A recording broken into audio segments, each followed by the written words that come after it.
Good morning, everyone. I'd like to welcome you, everyone in the room this morning, to the meeting of the Norfolk Police and Crime Panel. This meeting is being held here in person at County Hall, but is also being streamed live on the County Council's YouTube channel. We're not expecting a fire alarm test today during the meeting, but if an alarm does sound, we must evacuate the building. And in the event of an emergency, please make your way to the nearest exit and meet at the muster point, which is located out on the main car park. May I also remind councillors to please keep the agenda and the important items that we need to debate. I reserve the right to draw debates to a close where councillors are straying from the matter in hand and in the promotion of any political things, given that we're currently in election season. So can I start off, please, with asking Nikki to provide us with details of any apologies sent and any substitutes who are with us today, please. Thank you. Apologies received today from Councillor Tristan Ashby and Councillor Stuart Dark, who is substituted by Councillor Michael Chenry of Horsburgh. Michael, thank you for subbing. Good to see you.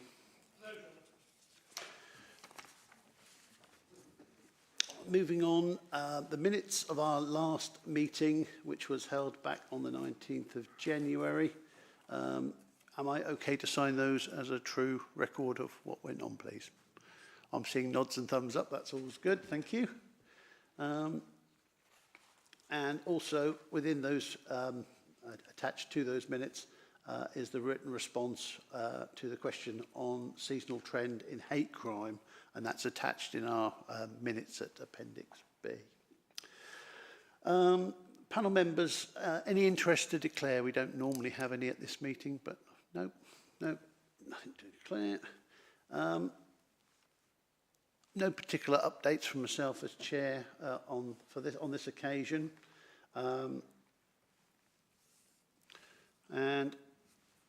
next item we have is public questions. Now, we did have a question received, but it didn't meet the criteria for this particular meeting, and the questioner was signposted to the Commissioner's Police Accountability meeting, so no doubt that question will find its way to that meeting. And moving on to item 6, which is putting prevention first, Police and Crime Plan 2025 to 29 Performance Monitoring Report, starts on page 17 of our agenda pack. And I'll start by inviting the Commissioner to introduce a report. Morning, Sarah. Morning. I just wanted to highlight a couple of points which are just very broad principles, really. The first is that this reporting period was the last period with any real uncertainty around both devolution and LGR, and so that is sort of caught up sort of implicitly in some of this. And also, it also is the point at which we've tried to establish more certainty in terms of delivery of the action plan, given the decisions around LGR and devolution and the PCC function. Thank you.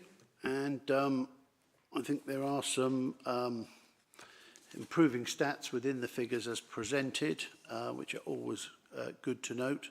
But I'll go to panel members first for any questions, comments relating to the report as presented. If anyone's got any.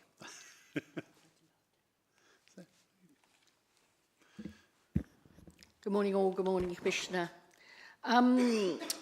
So I was looking at, on page 19, what steps you're taking to ensure that the killed and seriously injured numbers, I notice in the road traffic, I know that's a passion of yours, it's certainly a passion of mine, and that's one of the things that still, is there a time of day, a time of the year, is there anything that we can try and focus on to try and get improvements anywhere, and is that something you're doing some work on, please? So you're absolutely right. This is a passion of mine, and it's not actually... Sorry, I could hear some... Was that... Okay. I thought I could hear someone talking. I think Sorry. somebody had a microphone at the back. Oh, okay. Sorry. Okay. Okay. Yeah, it's not so much because it's a road safety point. I know a lot of people have a stated sort of opinion that I perhaps prioritise that, and that is not the case. The reason why I get so exercised about this is because I find it absolutely just beyond disturbing that Norfolk has a rising number of people who are killed or who sustain life-changing injuries on our roads. It's just completely insupportable. In terms of the work that's happening, I would have to point to our collective colleagues who work within the road safety partnership in that. I know you'll appreciate, Norfolk County Council holds a very substantial responsibility as the highway authority for that, as does National Highways. But national policy and Norfolk County Council's own policy does make very plain that it's a shared responsibility. So I have been very exercised around the amount of activity that other partners can actually do in this space.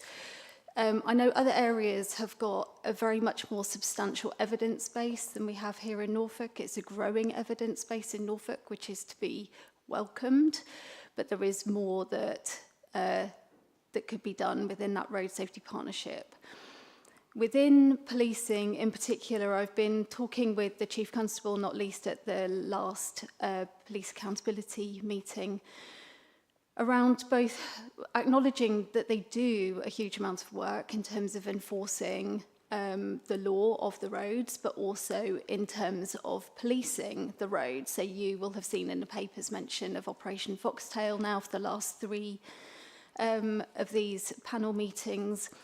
Operation Foxtail is a fantastically successful piece of work, which on the face of it looks as though it polices the roads rather than enforces the law of the roads, if you see what I mean.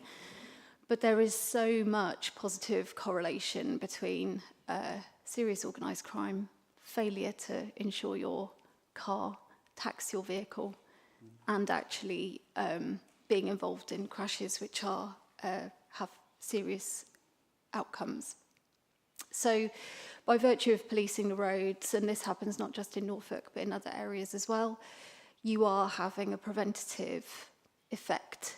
It's a small one, not least because of the sheer size of the road network in Norfolk, but I would really commend that particular operation on top of the work that is the business as usual work by the RAP teams.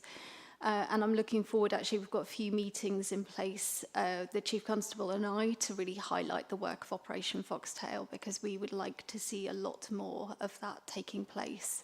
And that is obviously dependent on capacity and resources.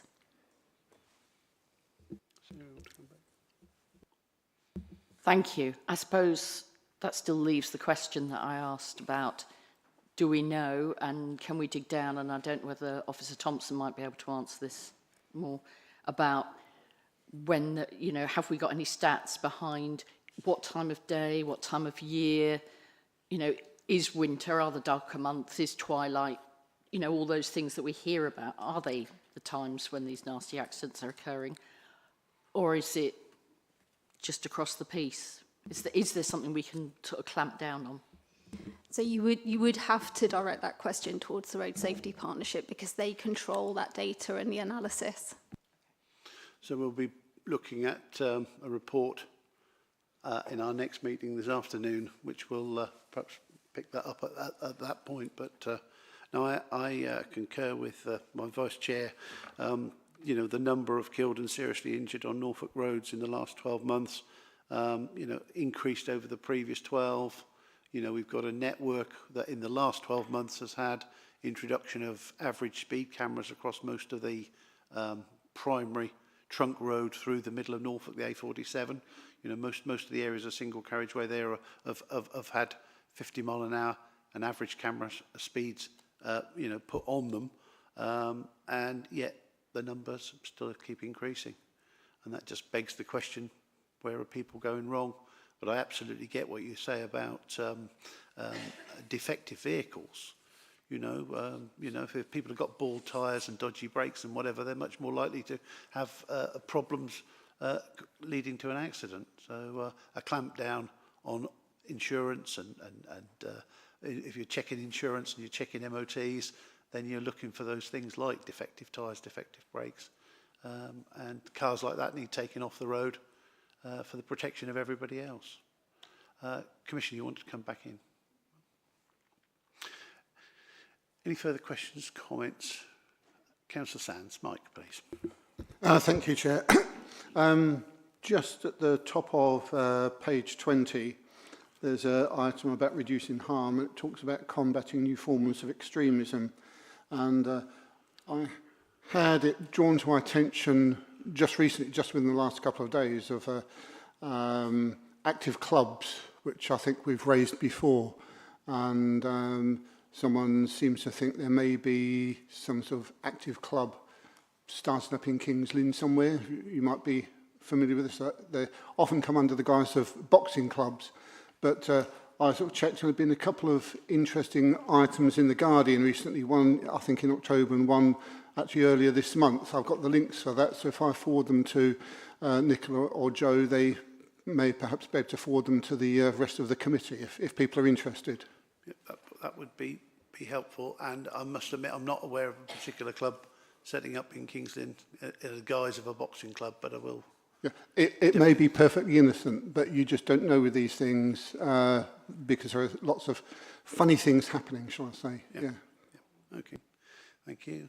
No further hands. I did note a real positive increase in the stats on shoplifting, retail crime. And I mean, obviously we've heard previously about the summer, last summer, and the winter campaign as well, and the clear up rate on those is actually far better than I anticipated shoplifting would be. I mean, obviously it's interesting today. I think there's an announcement on the radio. The government are going to look to give better protection to retail staff because they're really at the thick end of this. But I think it does show a correlation between the fact that there's been some specific schemes, some specific targeting, and a marked increase in the figures from over the last 12 months, which I think is positive. If Commissioner, you could relay that back to police colleagues or have any comment on that, please. I remember saying perhaps more than a year ago that the constabulary have set themselves a really high bar by having such a high resolve rate within shoplifting. I think it's really impressive that they're continuing not only to maintain that, but to further improve on it. And that speaks to the level of work that they're doing, not just within the constabulary, but also with partners, including national retailers and the bids in the county as well. So recent conversations that I've been having with the Chief Constable and with his colleagues who work to develop the retail crime strategy has been to really focus attention on how those lessons learned can be more widely implemented across Norfolk, not just in areas with bids and access to the disc gap and that kind of thing. So the one thing that I see extremely consistently is a very high level of professional curiosity within this space and a really deep enthusiasm within the teams and the officers working in this to really, really grip this and further improve it. And I think that's really got to be commended given the sort of confounding factors that they're having to deal with, not least the wider criminal justice system. Thank you. I mean, it's also to note as well that with the recent massive increases in fuel costs, those driving off without paying is now another phenomenon that seems to increase the more the price of petrol and diesel escalates. So I think that's something that I think the going to need to keep an eye on, because at the end of the day, as a retail crime, it's not like stealing something out of a shop, but they're definitely taking off with no intent of paying. So, Councillor Catchpole, Sue, I saw your hand up from yourself. Thank you, Chair. On that topic, yeah, it was pleasing to see that we've got the highest retail crime detection rate in the country, I believe. So that's brilliant for our force. So I was wondering if the Commissioner thinks that the recruitment of magistrates, which is underway now, will help with obtaining the criminal behaviour orders, which apparently are a deterrent to those committing retail crime. So I just wondered what, it's all to do with the criminal justice system, as you mentioned, but I wondered if you really, if you feel that that would be one thing that might move things forward, speed up the court process. Without wanting to sound extremely desperate, I think the criminal justice system is in such disarray that on the one hand, recruiting some magistrates can't really have a very substantial impact, especially when you look at things like the sentencing review and the sort of throughput and churn that we're going to see in sentences and early releases as a result of that. There are so many issues. It is an absolutely systemic problem. So on the one hand, I really welcome it. Of course I do. Anything that improves the resilience, the capacity and the capability of the criminal justice system has to be welcomed. But I think we also need to be really, really just clear-eyed about the fact that there's only so much that a new cohort of JPs can achieve in actually moving things forward, unfortunately. Yeah, I think there's recruit them, but they'll be up against it before they start. Well, that's comes with the territory, I would think. It's not an easy vocation. So, do you have a follow-up from that? No, but I do have another question. Okay, I'll come back to you then, please. Thanks. So I was looking at page 48 of the agenda, which it has the table of domestic abuse, stalking, harassment, rape and other sexual offences. And the figures for the perpetrators charged, those people who actually get charged, are between 7.8 and 14.6% on that table and those figures. And I'm wondering what support is offered to the others, the 92 to 85% of victims in these cases, to help them to deal with the injustice of their situation, as well as the crime or perceived crime committed against them. Thanks. I think it's really important to say and to make clear that the same support is available regardless of whether or not somebody reports that crime. And from a policing perspective and within the commissioning area, that starts with the ISVA service for serious sort of sexual violence crimes. This is one of the reasons, if not the most important reason, why I have made sure that the ISVA service continues in the face of increasing costs, because that service is absolutely fundamental to ensuring the victims of sexual violence have the support that they need. It's a fully confidential service. It's focused on the victim. They do not report crimes into the police, but they will support a person through that criminal justice process if they choose to report it. So for me, it begins and ends there. I think it's also just worth saying that those charged rates, of course, are low. I think we need to just take a moment to recognise that there is still a large volume of historic cases coming forward. And actually, for many reasons, many understandable reasons, victims of these crimes often don't wish to proceed with reports to the police.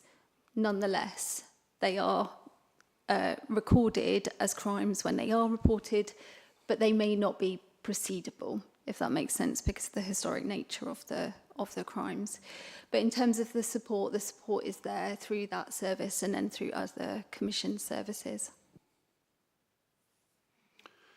Yeah, thank you. I note the Objective 3 chart on page 48 as well. I mean, the stats there, yes, there is some slight increases in terms of percentage solved in some of the areas. But as has been pointed out by Councillor Catchpole, it's the other side of that stat, the ones that aren't solved, the ones that aren't finally charged, etc. I mean, I don't know what those percentages look like against national figures and how well we're doing in Norfolk on those. And actually, it's a general consideration on all of the charts, the stats and figures. A lot of them are shown real, some positive signs, moving in the right direction, which is exactly what we want to see. It would be good to see a target for where we'd like to get to, or more importantly, I think, how we compare to the rest of the country, because we need to know that the value that we have within the constabulary and within your office is delivering for the people in Norfolk. So I don't know, that's some consideration that we could have, but it's certainly is moving in the right direction. All of the, the majority of the stats are moving in the right direction, and that's credit to all concerned. Now, do I have any further comments or questions, please? I've got 2 or 3 now. I got the Vice Chairman says just one in my ear, and then I noticed Councillor Martin and Stacey at the back. I'll come to Stacey, then I'll go to Jade, and then I'll come back to Sarah. So Stacey, please. Stacey Barham. Thank you, Chair. Commissioner, really good to see on page 54 the volumes of people that have completed the street harassment bystander training. That looks really positive. Obviously, we're partway through the period for that sort of training. Are you confident that we're going to reach sort of the 2,000 target? And I guess also just as an anecdotal sort of reference, whether you have seen or heard of any feedback that sort of indicates kind of behaviour change or kind of positive impact from the training? I'll start with that one first. I haven't heard any feedback specifically, but it's definitely worth asking that question. I keep sort of tapping up the team on this one just to see how things are going. And it is progressing. I know that there's been some understandable delays in terms of just because of uncertainty and working within the wider sort of partnership space, just basic things like getting mailing lists up and running just took a little bit longer. But all of that kind of thing is understandable because you tend to get that administrative burden at the front end of a project. So I don't see that as at all problematic. That's just business as usual admin that needs doing. So I'm very pleased that those numbers are continuing to go up. I think the other thing that is possibly worth just saying that there's a lot more activity just recently outside of this reporting period, looking at investing further time and resource into the Project Vigilant, which you might recall from previous papers. So all of this, along with the bystander training, the Vigilant work, all of this is looking to provide preventative action within the public realm. A large part of it within the nighttime economy, but others like the bystander training at any time, really. So looking for more opportunities to further strengthen that and add value to that sort of wider package. Hopefully that's useful just in terms of the work that's ongoing. But yeah, at the moment, quietly encouraged by those numbers increasing. I'm looking forward to it being a 4-digit number at some point. Starting with a 1, but it feels like that's really now becoming very achievable, which is great. Thank you. Councillor Martin, Jade, please. Thank you, Chair. It was a really good read of the updates. There's so much that I'd love to comment and praise on, but I don't want to take up too much time. So I'll send an email with my thoughts on all the positive things. So there is lots of positives. Something that I picked up on in regards to the increase with robbery of personal property, we're great at bringing awareness especially on social media and initiatives and like meeting your local police officers. But something that concerns me is there's no sort of in the present awareness. So if you go to the cities, you have, you know, be mindful, keep your valuables close to you. And I almost feel as if like when we're in the towns and smaller cities, it's kind of that false sense of security. So I just wondered if there was like any sort of thoughts about trying to promote awareness like locally, like more in the present than on social media, because you're at home, you're on your phone, but when you're in, you know, in the town centre and shopping, there needs to be something a little bit more like present. And then I've got two others as well, sorry. Thanks. I think, yeah, you're right. I think there is a whole raft of stuff that's really positive. And one of those I would say is the low numbers of crime of the type that you're describing. And I think it's important to just say that out loud. Sometimes we can see a number and feel that it's big, even though when you're dealing with the population size and the types of places that we have in Norfolk, things like so many tourists. In other areas, that would be, you know, a real hotspot for this kind of criminality. And in Norfolk, we are really, really blessed to have a very safe county. So with all of that in mind, there probably is something that could be done. I would say that that is a question more for Community Safety Partnership and for other sort of partners. That probably isn't something that the police should be doing, or perhaps me in my role specifically. My observations on this, for what it's worth, is that I think we need to tread a really fine line and find that balance, because Norfolk is objectively a safe place to live, to work, to be a tourist. And my concern would be that by putting that sort of real-time information out, it can, if we're not very careful, it can cultivate a sense of fear, which just isn't warranted. And I suppose, you know, I was in London last week, and I remember in the 80s there used to be signs everywhere about pickpockets and shoplifting, and it was just sort of everywhere. And now it was really noticeable to me, I think because I've been talking a lot about this kind of thing. I didn't see a single one. I didn't see a single message anywhere on the TfL network around pickpockets. I saw other things around bystander action. I saw other things to do with other types of street harassment or crimes. But it was very sort of low key. It was quite, you know, it was really interestingly presented, and it wasn't as bleak as it might have been a few years ago. So even there, even with that level of footfall, even with that level of kind of policing activity as well, I think it was really noticeable to me that the public messaging around that feels very different now.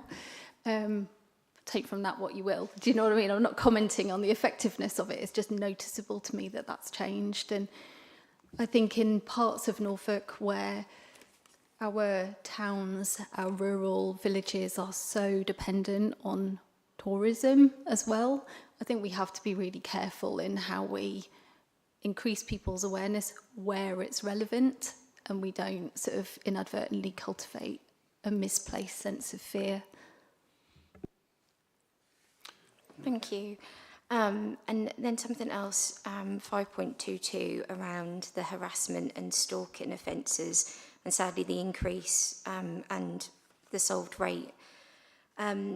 Obviously there's a lot of focus on victim support, which is brilliant, and that's obviously our main priority, and the offender courses.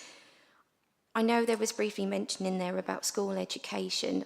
Apologies, this might be another question for the partnership, but I was just wondering your thoughts on actually more focus on school input, you know, all that focus on prevention, and especially around the mentality and the thoughts that can actually prevent the crimes happening in the first place. And obviously it's best to start at a younger age with like respect and in the school lessons. I've seen other areas within the country that have specific courses that focus on this, especially with the male population. I don't know if there's anything in mind for Norfolk or your thoughts on this. Yeah, so a few months ago now, to be fair, it's a little while ago, an initial roundtable was held by my office with various members of the education sort of sector in Norfolk to talk about exactly this. It was actually brought about by a union rep emailing me because of his concern around basically Vogue type, if you just would characterise it, that type of harassment, but actually towards female members of staff. But we ended up having, so that union rep and I, through email, had a sort of broader discussion around this, trying to understand what the lie of the land looked like for that person and the people that they represent. And then that roundtable took place with my office. And from that, various things have been taken forward, not least with children's services here at Norfolk County Council. So again, sorry, but this is the point, right? So much of this is not just about the police. It only works with this sort of strong partnership working. And this is another really good example of where children's services come in, schools have come in, teachers, you know, all of that kind of sector, kind of activity. I would therefore probably speak with them as well. Gav, is there anything more up to date on that you want to chip in from? Yeah, just one thing. So in terms of the working in partnership, so it was with education leaders, also with the county council as well. And we have progressed some of that work. One of the focuses of that work was to get a greater understanding, actually, in terms of across the county, across all schools, in terms of the issues and the scale of the issues. But in terms of the response and the programmes, we are also awaiting for what comes from the government's National VORG strategy. So as part of under the Prevention Early Intervention strand, I'm just going to read it out. There's a section that talks about supporting schools to challenge misogyny, ensuring every child understands consent and healthy relationships, whilst equipping parents, teachers and role models to intervene early and guide young people to act with empathy, respect and kindness to others. And I think what we need to understand is what that national offer is going to look like, and how we work with that on a local level. Because there has been a number of initiatives that taking this forward earlier than the national strategy. I know the youth offending team have implemented such an approach as well, but we just need to be clear on what the national approach looks like, and we're monitoring that. And just one last thing. Yeah, you can say you've got one more point, yeah. Just, well, from a local point, in the plan I've noticed that it said 4.21, that there remains discussions ongoing for the Acle Strait to see whether that would be permanent for the speed cameras. Definitely from a local point of view, I think I was very pleased to hear you said about working in partnership with highways and the other agencies. But just from a local point, I can notice a massive difference, because it used to be like, you know, when, not if, something was going to happen on the Acle Strait to delay you, whereas there's been such a massive difference since that installation of the cameras. So I think we really do need to push forward to see like the positive of this, to make sure that it's permanent, because the worst thing is to have all this progress and then to have it not made permanent or taken away. And that's unfortunately one of the dangerous roads in this county. And there's like lots of tension about dual in it, I know, but if we can have something as simple as cameras up, which can prevent and lower fatal collisions, I think we definitely need to push forward on that. So yeah, that was just a concern that I saw, that there was ongoing discussions, when I really hope that it should be remaining a positive, a permanent fixture. So just to confirm, at the moment you've got what, an average speed camera area through there? Yes, yeah. So there's cameras all along that straight road, and it's for like 50. But what you actually find is that the drivers are driving even slower because it's brand new. To keep below the average. And the accidents have reduced majorly. I mean, if anyone ever travels down the Acle Strait, it used to be like, when am I going to have to go around the back roads? But it's been such a positive impact on that stretch of road. That's positive, Commissioner. Yeah, that's completely in line with the anticipated impact of average speed cameras, and it's anticipated because that is what happens everywhere. So I absolutely would agree with everything you've just said. I think they do have to be permanent. And it is one of the reasons why I'm so frustrated that Norfolk County Council objected to one of the schemes, which would have improved safety on our roads. But, you know, that it is what it is, as they say. I spoke with Norfolk Highways last week. That scheme is not going to come forward again. So we now have a piece of trunk road which will not be made safer because of that objection, which is really disappointing. Thank you. Which stretch is that, could I ask?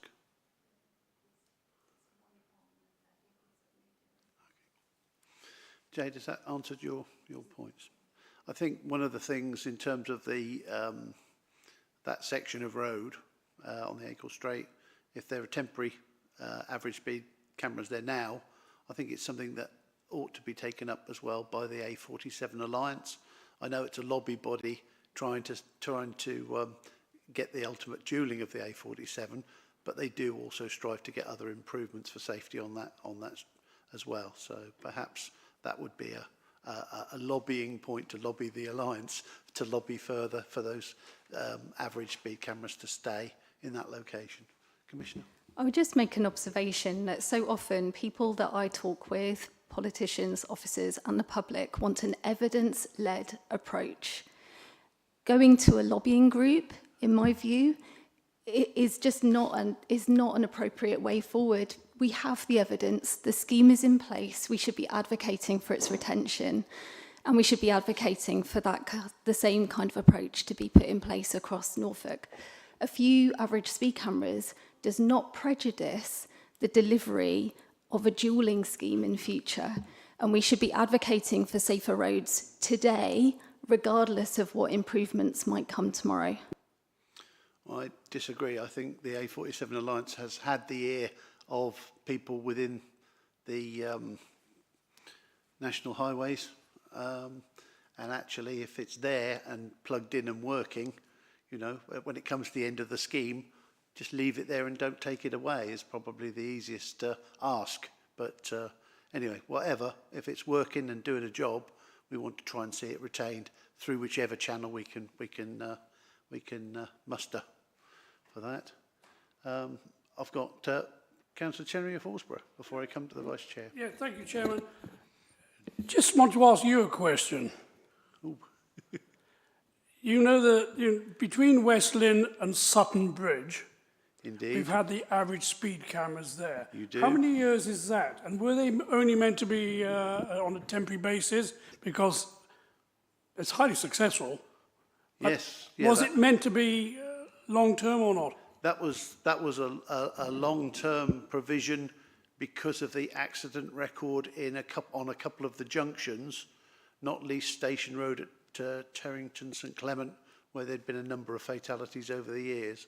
So I think the average speed cameras again has done a job of work in that locality, but they're average at 60, which is the national speed limit for the road, not reducing the speed limit, but at least means people keep to the speed limit for the road, which traditionally had been exceeded by quite a number of vehicles. So,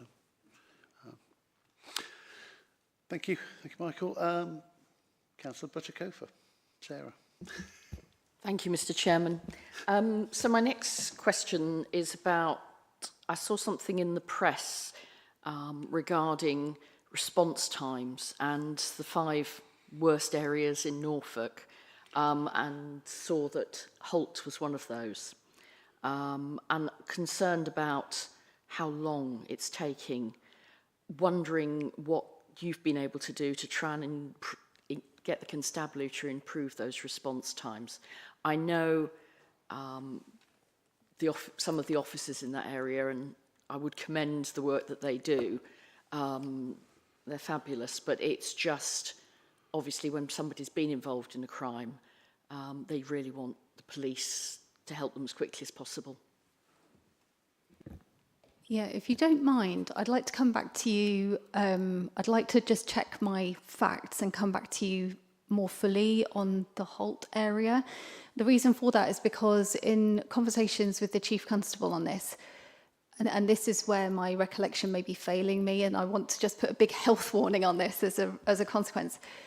I seem to recall that a very substantial proportion of those call-outs and responses are not crime-related.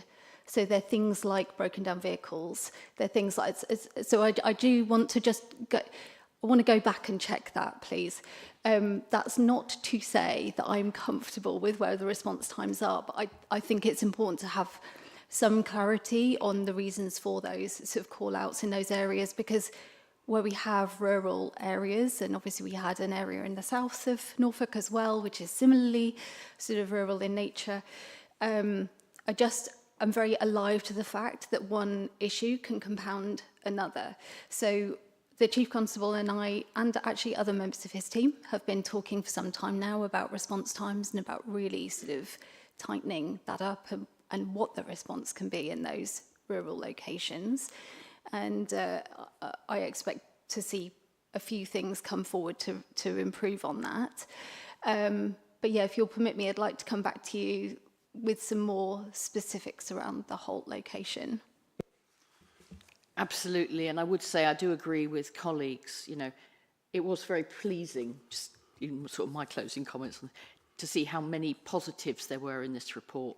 And I think, you know, so often we just focus on the negatives when we look at these reports, but actually there is an awful lot of goodness as well in here that should be, you know, recognised.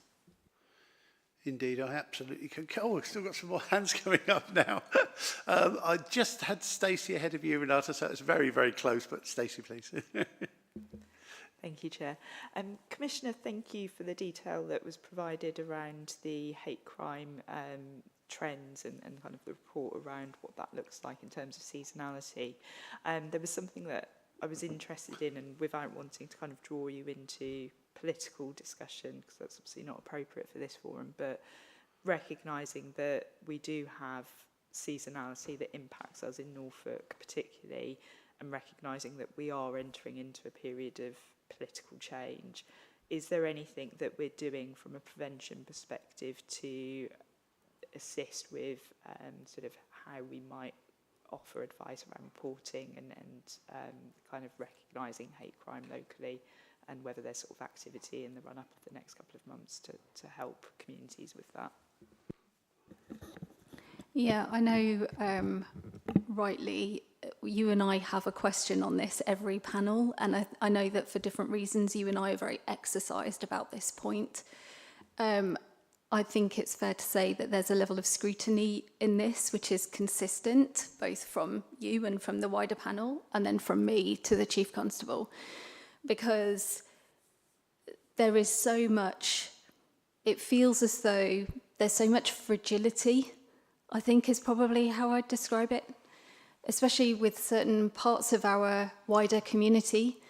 There's a real sense of feeling embattled, a real sense of feeling under pressure or under attack, and sometimes that's realised in practical terms as well. It's not just a feeling, it's objectively what's happening. So I want to a very large extent, ignore the noise around this sort of topic and really look at the impact on people's lives and how that reporting can improve things for those individuals who are experiencing this. So that's really where I'm coming from. It's just the practical implications and the ramifications of this. So with that sort of wider context, there is a lot happening, but it feels very small. And some of that is to do with the fact that we're dealing with very vulnerable groups of people, some of them with very small numbers within Norfolk. Therefore, it has to be small in nature in terms of the way that this is dealt with. So a couple of the things that have been happening. So just broadly, there's a large piece of ongoing work, which is, I suppose, a temperature taking periodically around community tensions, and often this kind of thing will be flagged across the partnership space in that respect. I'm really focusing at the moment, not exclusively, but that's an area of focus around disability hate crimes. We are so underreported in Norfolk, so my office and myself doing different work, but also together to really increase that. So specifically having a really, really well-attended group sort of workshopping on increasing third-party reporting for disability hate crime. Been working with Deaf Connections and had several meetings with them looking at how to improve access to policing and police reporting for deaf people within our communities. And then it's still, again, it's very slow, and I want to be very sensitive to all of the reasons why it's slow, but I am engaging slowly with members of the LGBT plus communities as well to really understand what more can be done to support those individuals in reporting crimes that they experience too. So I wanted to, rather than focus specifically on this period, which I agree of course there are consequences when feelings run high, and elections are one such period. That's a commonly sort of acknowledged point, regardless of wider sort of climate. But I just wanted, I think, to give some assurance that there is a body of work which is ongoing to really look at that in some detail. Thank you. Stacey, do you want to come back? Yeah, just to say thank you for that.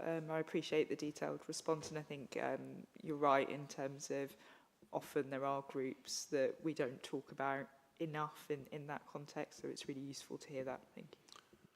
And can I just tag something on to the end of that? And it's not specifically about the subject that we've just been dealing, but you mentioned obviously levels of crime and crime things happening, during the election period and so on. I had one of my colleagues try to arrange and had a meeting arranged with the constabulary about a specific issue within their area that was called off by the constabulary because we're in election period. Now, the problem won't stop because the election's on. The detail behind it, I will ask the individual to get through to yourself. But some clarification on your thoughts on how your plan can be delivered if we turn off certain aspects of neighbourhood policing just because an election is on. And this was an issue that was not actually relating to hate crime. It was a local issue within this particular person's division. They'd waited some time for a meeting to be arranged, and the constabulary said, oh, because there's an election on, we better leave it till after the election. Well, if the problem's here and now and they'd had a meeting arranged, that to me says that problem needs addressing, whether there's an election or not. So just something for you to reflect on. I mean, obviously, we're having our meeting here today, and it's not affected by the fact that an election is on. But that on-the-ground policing, I think, still needs to happen whether an election is on or not. Your thoughts, please. I want to very robustly state that policing is absolutely happening as usual, regardless of what elections are happening. The thing that isn't happening is the police understandably and correctly giving opportunities for people to take photographs and put them in campaign material, which is what has happened. Now, I am not saying that that is what would have happened, but there have been announcements across the entirety of the force, as you would expect, given their apolitical nature, to remind staff and officers of that obligation. So it has happened in the last 12 months that political parties have used images of police officers in their campaigning material. That is not acceptable. I think it's fair that the police protect themselves from that, because it is absolutely critical that they maintain their apolitical position. Where there are issues, as I've said to you before, everyone here I think knows, given the emails that arrive to me, please flag those when they are happening. And if you believe that the apolitical requirements on the police are being misinterpreted, please feel free to bring them to my attention at any time. I will gladly pick that up. But I do want to state absolutely emphatically that neighbourhood policing is continuing as usual. It is absolutely categorically not the case that it's being diminished during the election period.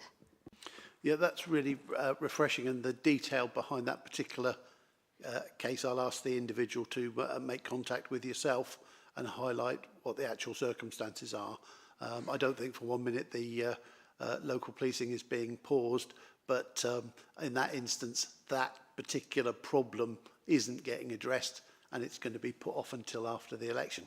In the meantime, I think it's to do with traffic in a certain part of Norfolk, so and people rat running through because we haven't got an NDR road. But that's So in which case that makes sense, because if it's to do with rat running, then it's a Norfolk County Council issue, and given that it's an election period, it would make sense to defer that. But that's just taking that information at face value. I believe there's already restrictions in place, and then obviously it's the policing of that. But I'll get the person to directly send the detail through to make sure that it's not being something that's systemically happening. But your assurance is definitely well received. Thank you. Renata, please, next. Thank you, Chair. A more general question, if I may. So the delivery plan that we've got here shows lots of great activity. So I'm interested in how you are reassuring yourself that the actions in the plan are actually kind of meeting the headline objectives. So we've heard today kind of lots of great stats in here, so we kind of know how offending rates and detection rates, etc., are moving, but kind of in a broader sense, how are you kind of collecting qualitative information and kind of reassuring yourself with evidence that, in a general sense, the activity is moving the dial towards meeting the headline aims of the plan? I'm just very nosy. So I spend a lot of time literally just talking with people, scrutinising what they do, how they do it, what the data points show. I spend a lot of time meeting with different teams within the constabulary, asking them about their operational work. As I put it, the better I understand their operational reality, the better informed my decisions can be. I talk with a lot of people at officer level, actually in delivering this stuff. I've had, every time I bump into people who work for TYSS, for example, they and I have long conversations around their experiences. And I think that's it. Without being flippant, my work around accountability for me is not around just having those large accountability meetings where I publicly hold the Chief Constable to account. Accountability within policing looks like that continued questioning, the observations when members of the public or politicians bring me their observations, their thoughts, then I take them to the constabulary and ask for their views and look at what's happening within the partnership space. So, yeah, I flippantly say that it's nosiness, but actually that does kind of get to the heart of it. It's just that constant sort of inquiry, really. Come back. I wonder, Chair, whether there's a way that we can kind of, we as a panel can capture that, because I think that's really great to hear you saying that, but I think that would be really useful in terms of our role of evaluating the plan, of being able to understand some of those conversations. I'm not sure the best way to achieve that, but I think that'd be really useful for us to understand. I think as well. that's something that as the panel moves forward and with the panel work programme, we may well consider, when we look at work programming, to sort of have perhaps a drill down into a particular theme, so that we better understand that rationale, that inquisition that's gone on behind the scenes to actually find out why things work as they work or aren't working as they don't work. But generally, there's improvement across the piece. But as you say, let's get some, let's get some of your insight, Commissioner. And I don't think we can do that in a broad brush agenda item such as this, although we've had a little bit of that today. But if we take thematic, look at, for instance, Objective 3, Objective 2, and have a more drilled down as a way of moving, the agenda forward, getting a better understanding for the panel, appreciating that come July, with political changes, it'd be different again. So if that's something that the panel thinks is worthy of consideration, we'll look to the work programming section at the end and look to put one of those themes, obviously within dialogue from your office, Sarah, as to which way we go with that. If that will help achieve the goal that Renata is looking for, and I think I'm looking for as well, but because the stats are great. Where's the goal? What's the target? Where do we look to get to?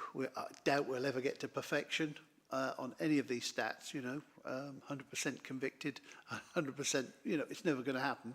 But what does national look like? How are we achieving against that? And actually some of the detail behind the, as you've just outlined, if that would be helpful. Yeah, I think it would be helpful. I think that the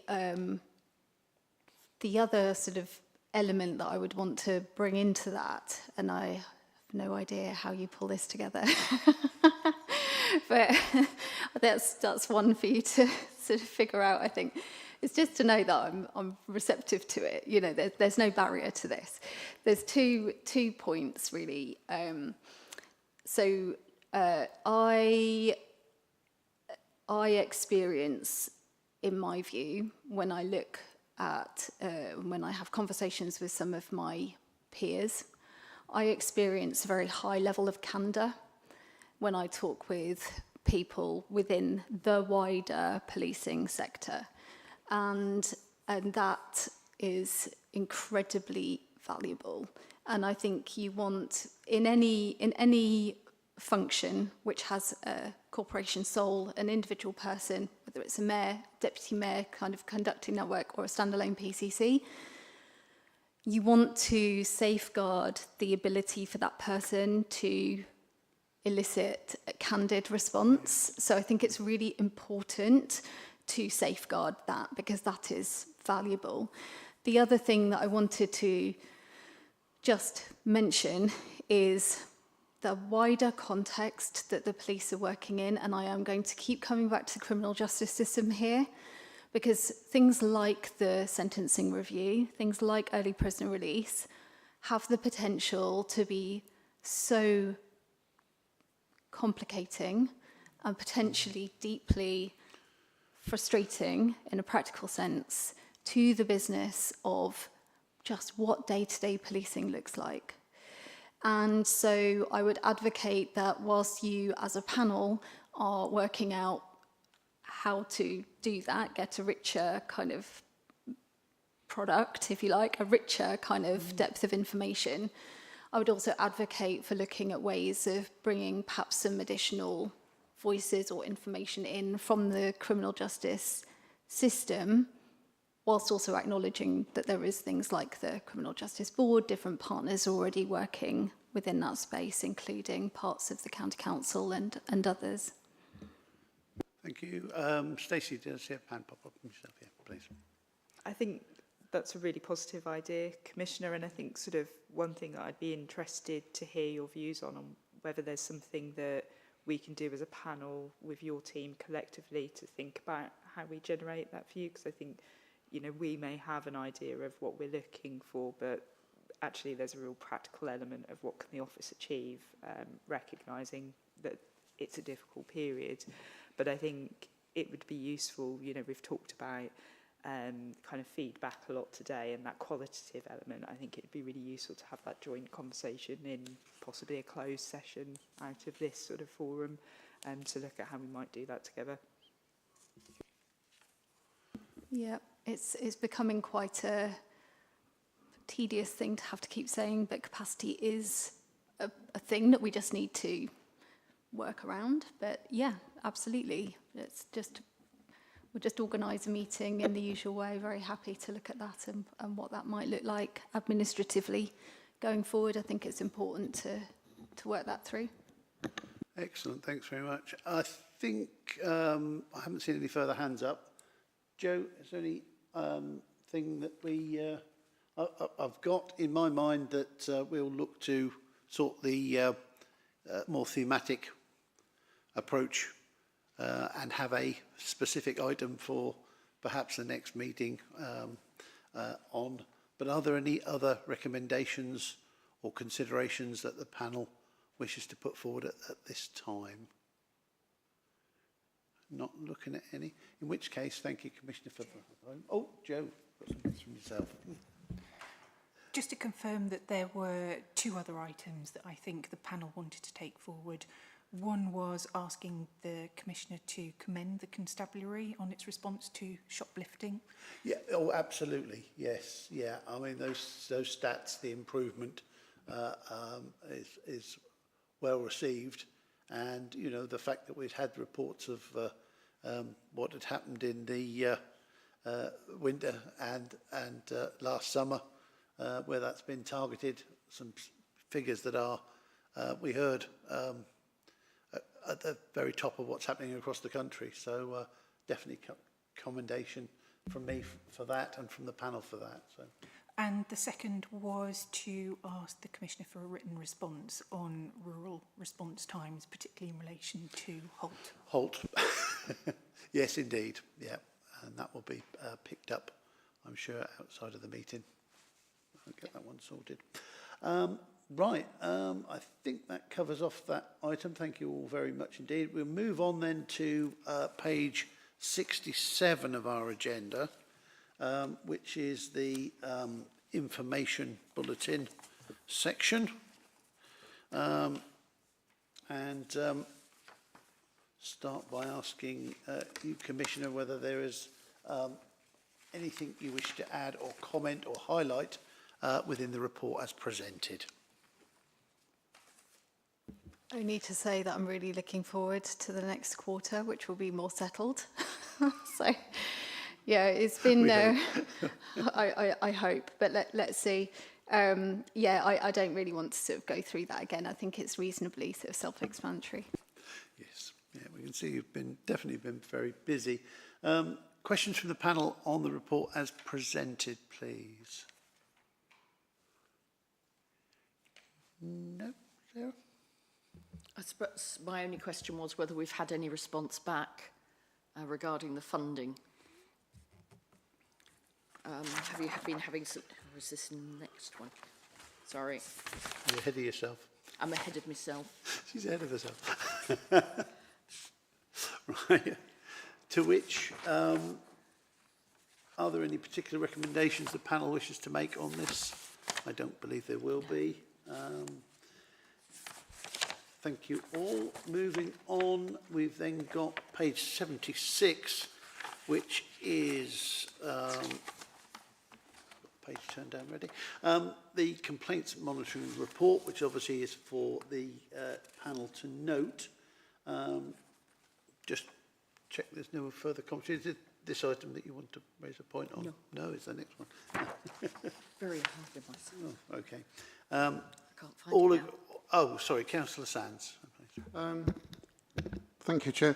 I did make a little note to myself on page 77 where it talks about there's a series of bullet points, and I noticed police pension forfeiture is mentioned twice there. And I think we've raised in the past about this and about potential family members being penalised, and I just wondered if there had been any action taken on this. So if a police officer is rightly dismissed from the force, loses their pension, whether any action has been taken to ensure that family members are not penalised as a result of this. It could be beyond our scope and beyond, current legislation, of course. So this is, of course, freedom of information requests that have been received by the OPCCN, and it does mention on there police pension forfeiture on 2 occasions. So any comments regarding that, Commissioner? So there was a judgment regarding police pension forfeiture on exactly this point. And so the amount of pension that could be forfeited is capped to reflect that. I can ask someone in my office to provide a note on that just to clarify that position, but that was established in a court judgment. I'm not worried about the officers who perhaps deservedly lose their pensions. It's just that the family members who may be dependent upon them, in future times. Yep, and that's exactly why the judgment capped the amount that can be forfeited, because it recognises that dependency. Yeah. Okay. So some recent-ish case law. Okay, thank you all. We'll move on then to page 78. That's the complaints policy sub-panel, and obviously that report is just to note at this point in time, and pleased to note the resolution of everything that currently is ongoing, to my understanding. But don't expect any comments, questions. No, okay. Which is fine. We'll move on then to item 10. It's the Norfolk Police and Crime Panel annual report. Starts on page 81 of our agenda, and as with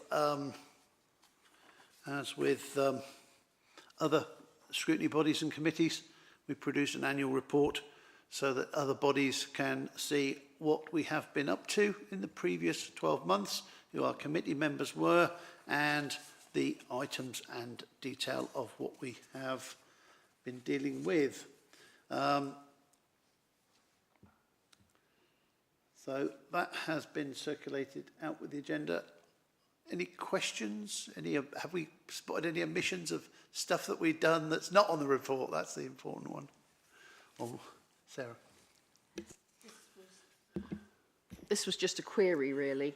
Have we had a response to the letters that we wrote regarding the amount of the grant that was given? Yes. I don't know whether we've had a response. I mean, I may have missed it in my emails, and I don't know whether the commissioners had a response at all either. Joe. Just for clarification, was this the letter from the panel to the Minister? Yes. Yes. Yes, there has been a response. It has been circulated, but I can recirculate it. If you wouldn't mind, that would be lovely. Thank you. Of course. Otherwise, obviously for us, we lived it, so it is really to note, but I'm sure other bodies will take notice of what we've been up to, hopefully. And Joe will circulate a copy of that to panel members, as I said. Moves us on to page 88, which is our forward work programming page, and normally come to Joe to take us through what we've got involved in that, please. Thank you, Chair. Aside from the previously agreed workshop session to talk about future performance monitoring approaches by the panel, I don't have anything else to add. The work programme sets out the must-dos for the panel, meeting on meeting, for the next 12 months. So I'd be happy to answer any questions about any additional suggestions that either the panel or the Commissioner or her team have. So looking forward, then our next meeting date, July 29th, when the items obviously outlined there, October, February. So we've got a fairly full programme going forward, but we will look to have a session where we identify which of those themes will come first and how we will deal with those. And they will then populate the work programme going forward. I'm losing my voice now, sorry, apologies.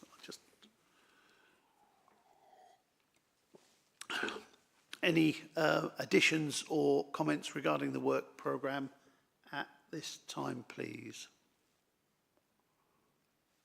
No, all happy with as presented, which brings me on to say that our next meeting is scheduled to happen in July, and during that meeting, obviously, the election of chair, vice, and the balanced appointment objective will need to be taken into consideration of elections that are happening in May. With your all indulgence, thank you all. I don't think we've got any other business to consider. Thank you very much all for your input and indulgence for my time in the chair, and meeting closed, and thank you all very much.